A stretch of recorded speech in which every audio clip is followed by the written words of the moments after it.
Hey Earth Angels, it's Elaine from Renegade Spirits Tarot with your moon reading for this week. We've got a new moon in Aquarius. I love the new moons. I mean, the full moons always super magical, but the new moons, I'm like, yes, a new month, like fresh new energy.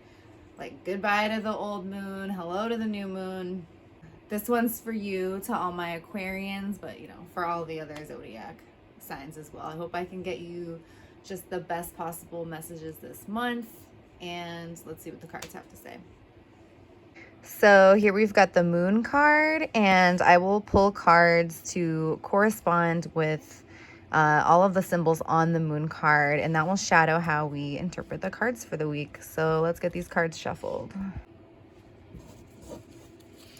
So I'm going back to the Smith Rider-Waite Tarot. So if you want me to go back to the Tarot Nefertari, or you have another deck you'd like to see me read with, just let me know in the comments. And as I'm shuffling these cards, close your eyes, take a very deep, relaxing breath, relax your shoulders, relax your neck, connect to that which is supporting you, beneath which is the great Mother Earth. Just let all the tension and stress of the past month melt away completely as we enter into a new moon together.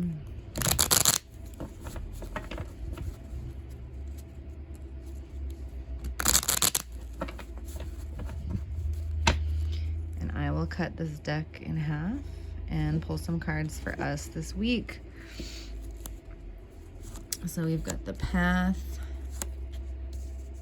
the Crayfish, Anubis, the Western Tower, Whippoet, the Eastern Tower, the Yods, and the Moon. Double 4 here. We've got the Five of Pentacles in the Path position this week. So the Path represents what we are to follow to the Holy Mountain throughout the week. We've got the Five of Pentacles. Oh my God, the fives are just such a bitch, aren't they?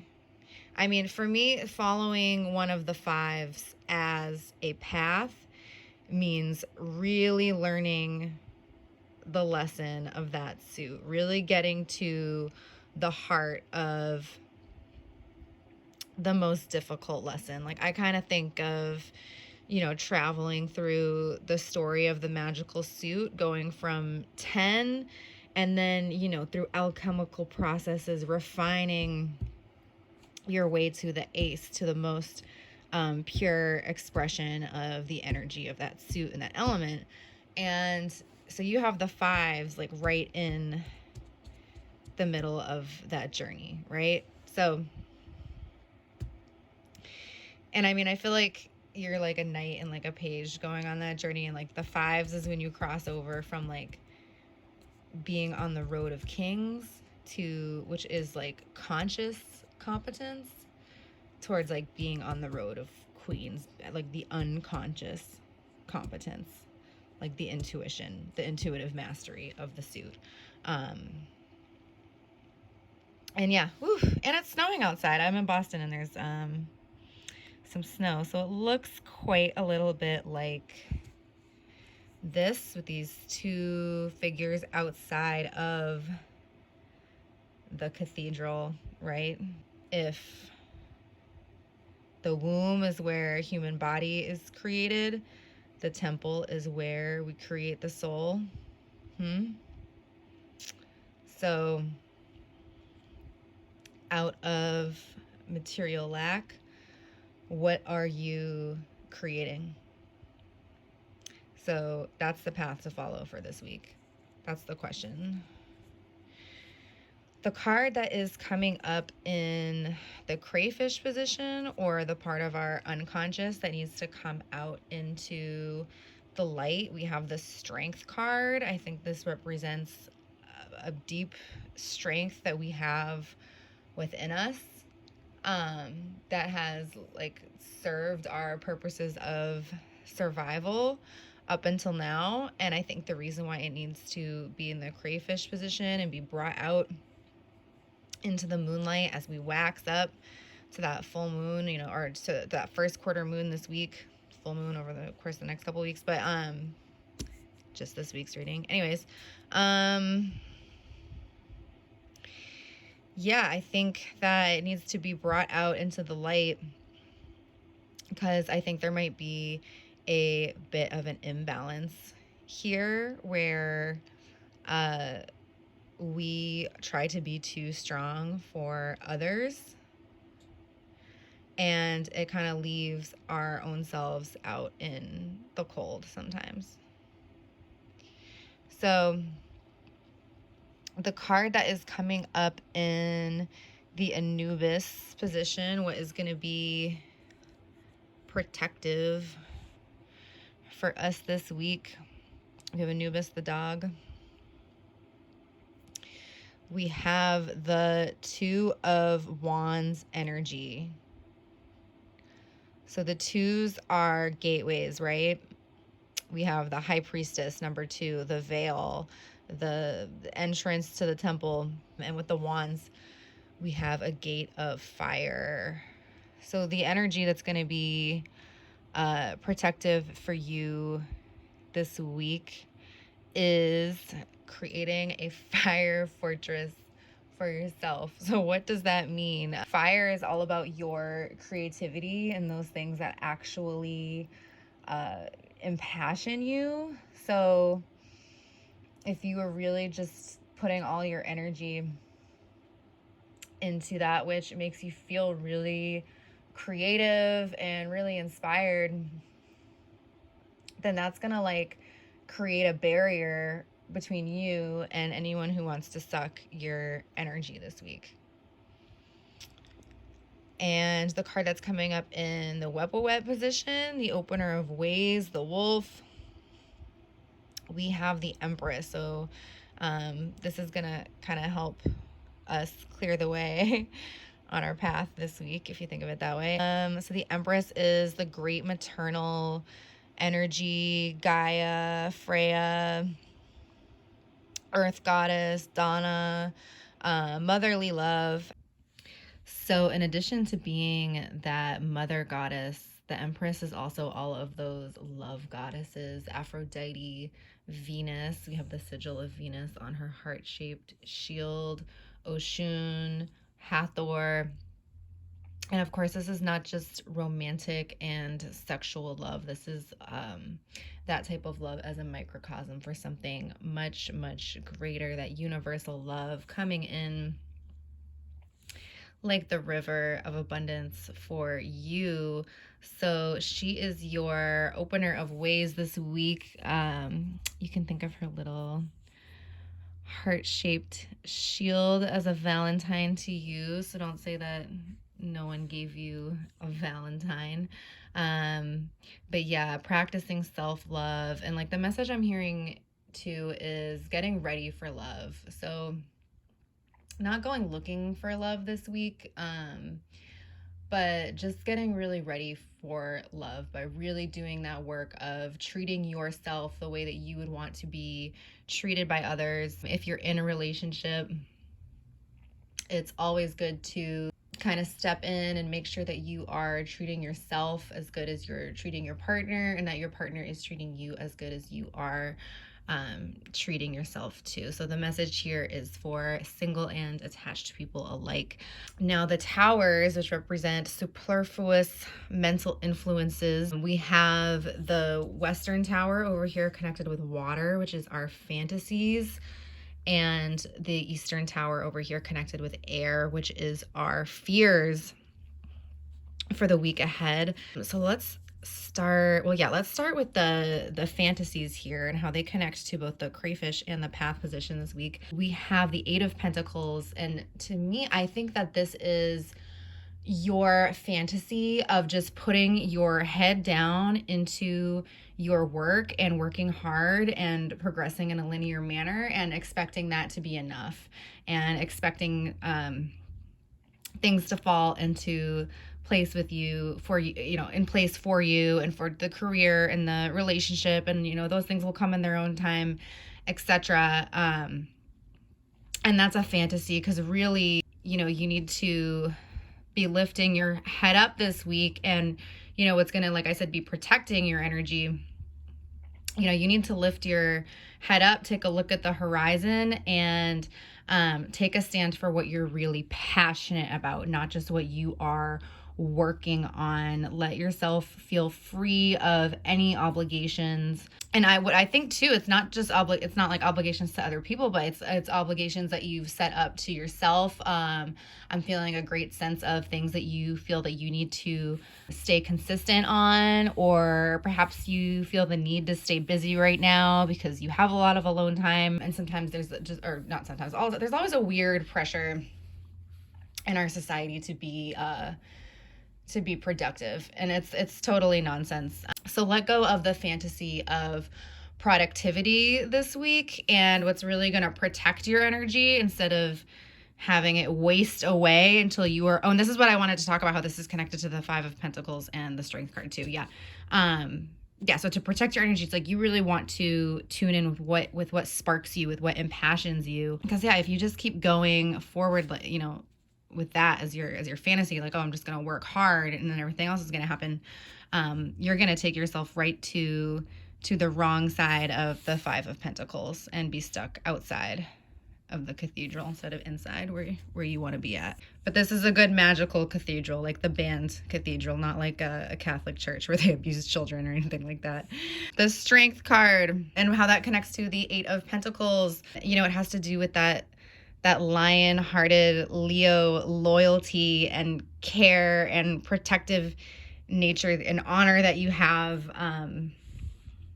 that makes you feel like you need to really, be authentic in your work, and which is good. You do want to be authentic in your work, but that makes you feel like you need to just push yourself and have this productive energy. So that can kind of come out into the light, and you can kind of heal that negative pattern this week by following the Empress, the opener of ways, and learning the lesson of the Five of Pentacles, which is getting out of a lack mindset. The Six of Cups in the Eastern Tower are fears for the week. So here, I feel like you could be on either side of this. You could be the child, or, perhaps these are fairies or brownies. I've heard some people kind of talk about these might be magical beings. There's also this guard in the background, very mysterious. So you could be the child giving the cup, or you could be, the child receiving the cup. And even though I do think these figures in the illustration are magical fairy beings, I think for the purpose of this particular reading I'm doing for you this week, that these kind of represent like the inner child and like different attachment needs in the relationship.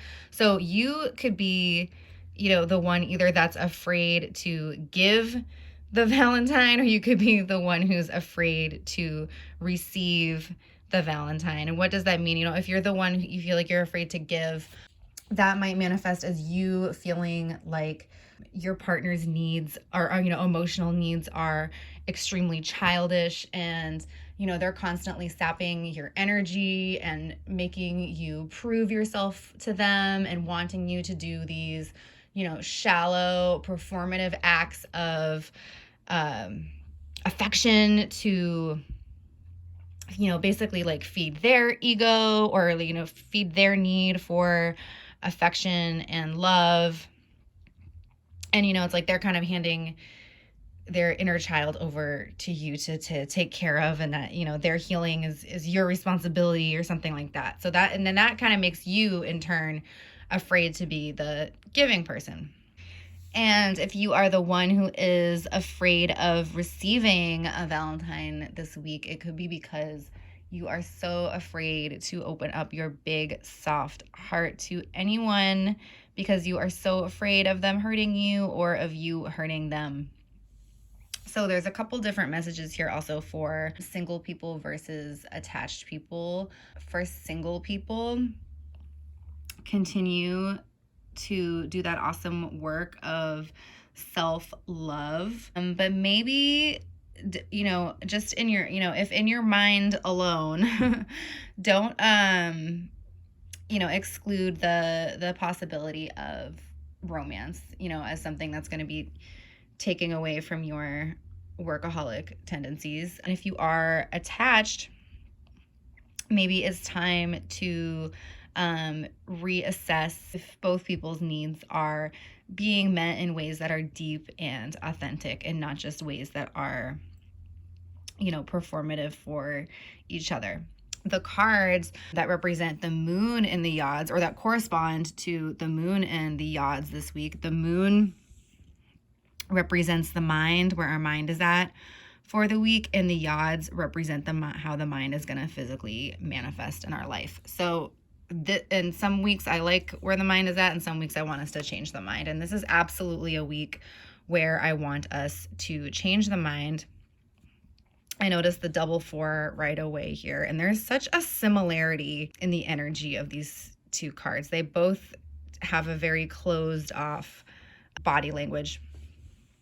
But it's funny with the double 4, it makes an 8, and it kind of harkens back to that 8 of Pentacles and that strength card, that tendency to kind of hold on to things when I think really there's some letting go and opening up that could happen this week.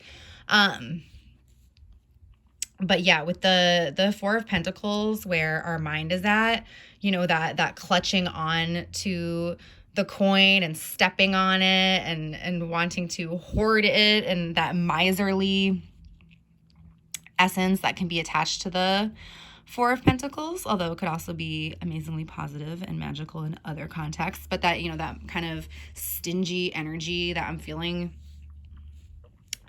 from it this week, totally connected to, what could be a lack mindset of the 5 of Pentacles that we need to work on addressing this week. You need to spend money to make money. You need to invest more time in order to free time up. But it's not about working harder. It's about lifting your head up and having the vision to just be smarter about things, and to let go of some self-limiting beliefs and some fears around money and resources. Drunk, and he's got so much money, right? And you can't get a smile out of the guy with the crowbar. And I know a lot of millionaires, because there's a lot of millionaires in rock and roll, and the more money they got, the more miserable they are. I don't see the point. Because they forget about being happy, they just think about money.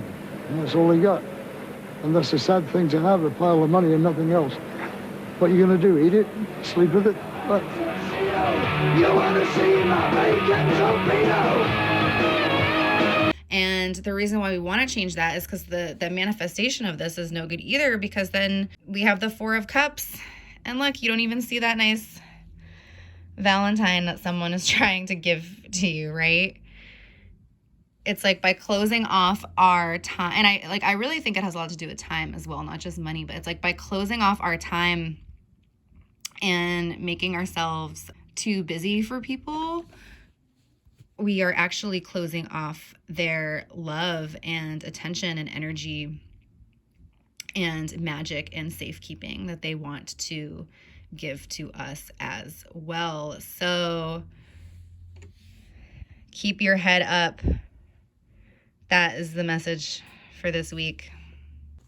So with the parting message for this week, I did want to pull out the Empress card because I'm corny and I love the little heart and the Venus sigil to correspond with the tacky holiday of Valentine's Day. But that Valentine's falls into this time of year, because it's after Imbolc. It's about kind of starting to wax that fertility energy heading towards the spring equinox. So with the Empress and self-love, think about opening your heart this week as well. So ways you can open the heart. If you're someone who carries a lot of anxiety in the chest, breathing into that and massaging your sternum can be a wonderful way to open your heart, also being aware of your body language when you're around people. Are you using that Four of Pentacles, Four of Cups, closed off body language? Or could you open yourself up a little more and let your light shine outwards to people?